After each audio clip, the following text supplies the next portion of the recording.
Bonjour et bienvenue dans cette vidéo dans laquelle tu vas apprendre à appliquer le produit en croix pour calculer une quatrième proportionnelle.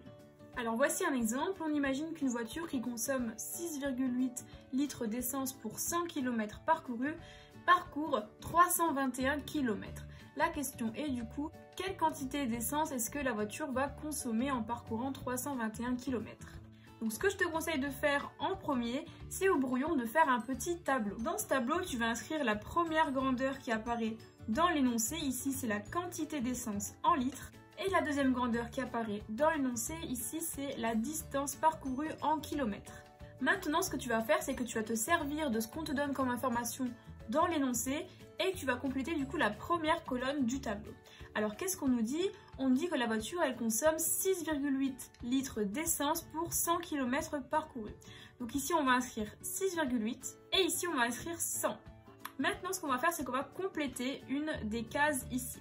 Alors ce qu'on nous demande dans la question, qu'est-ce que c'est? On nous demande de calculer la quantité d'essence utilisée pour faire combien de kilomètres? Pour faire 321 km. Donc ici, on va compléter cette case par 321. Et nous, ce qu'on recherche du coup, c'est cette valeur ici, donc cette quatrième proportionnelle.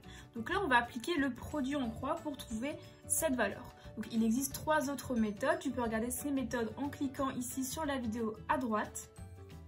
Et ici, je vais t'expliquer le produit en croix. Une petite astuce, ce que tu peux faire du coup, c'est de dessiner une croix ici dans ton tableau.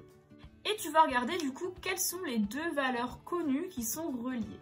Donc ici la valeur 100 elle est reliée à une valeur inconnue. Donc pour l'instant on ne l'utilise pas.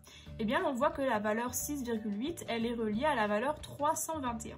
Et bien ces deux valeurs connues on va déjà les multiplier entre elles. On va d'abord donc faire 6,8 fois 321. Et qu'est-ce qu'on va faire de la troisième valeur connue que l'on n'a pas utilisée, donc c'est-à-dire la valeur 100 dans notre exemple?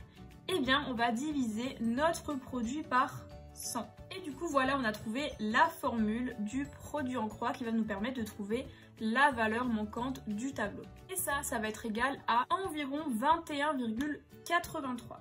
Ça veut donc dire que pour parcourir 321 km avec cette voiture, on va utiliser environ 21,83 litres d'essence. Voilà, cette vidéo est terminée, j'espère qu'elle t'a plu. N'hésite pas à ajouter un commentaire si tu as une question, n'hésite pas également à ajouter un petit pouce bleu sous la vidéo et à t'abonner à ma chaîne en cliquant ici pour voir toutes mes vidéos. Merci.